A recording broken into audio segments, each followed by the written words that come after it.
Hey folks, welcome to our first update for the Ultimate Introduction to Arnold 6 for Cinema 4D course from MoGraph Plus. In this update, we'll be covering all the new features that were introduced in C4D2A 3.2 and 3.3, which use the Arnold Core 6.1 and 6.2 respectively. The big new feature here are the imagers. I'll give you a brief introduction to imagers in this lesson, and over the next few lessons, we'll go in more detail and learn about all of the available imagers. Imagers are a way to apply post-processing effects such as color correction, vignetting, tone mapping, denoising, lens effects, and so on to your rendered image. Imagers operate on pixels before the output driver. There are two ways to add them, directly from the render settings or from the IPR. If I open up the render settings and open up the effects menu, you notice we can add an Arnold imager.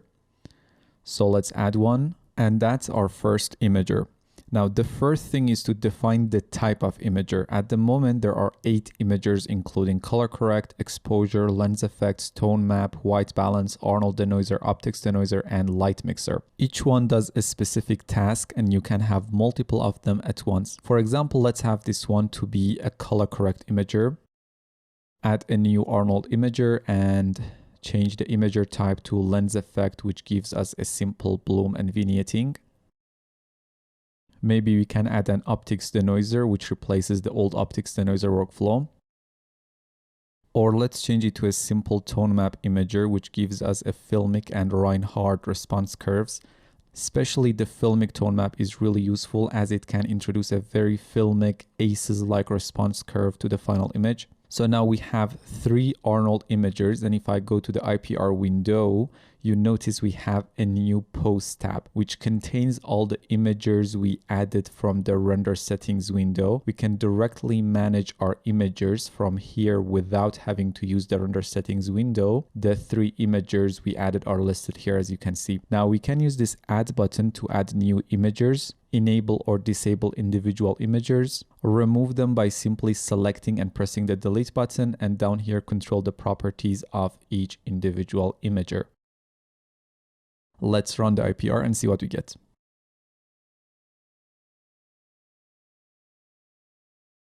I can select the color correct imager and try adjusting the overall saturation, gamma, and gain of the image.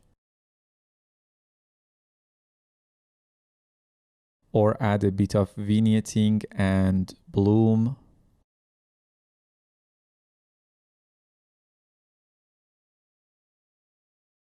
Sometimes when you adjust some of the settings, the IPR will restart, and some of them are post effects like bloom, and you kind of have to wait for the render to be finished before seeing them applied.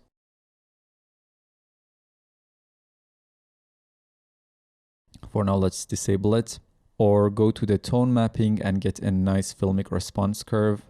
And as ACES already has a nice filmic response curve built in, it does not do much here, but for non-ACES renders is a godsend.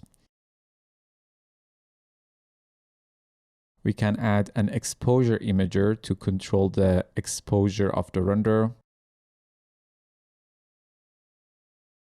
Now, the order of the imagers does matter. They are applied from top to bottom. If you are using one of the denoiser imagers, Arnold or optics imagers, they have to be on top of everything because you don't want to color correct the pixel and then apply denoising. That will affect the accuracy of the denoising process. Then you have to apply light mixer and then the rest of them. Imagers have to be added before starting an IPR session. That is how it works at the time being. For each individual imagers, you can go to its selection tab in its properties and define where it will be applied. By default, it will be applied both in the IPR and in the final render. But if set to IPR only, the imager will only work in the IPR and won't be applied to the final render. And if set to batch only, it will be applied to the final render and won't be effective in the IPR. The driver dropdown specifies if an imager is assigned to all the drivers in the scene or just the selected ones.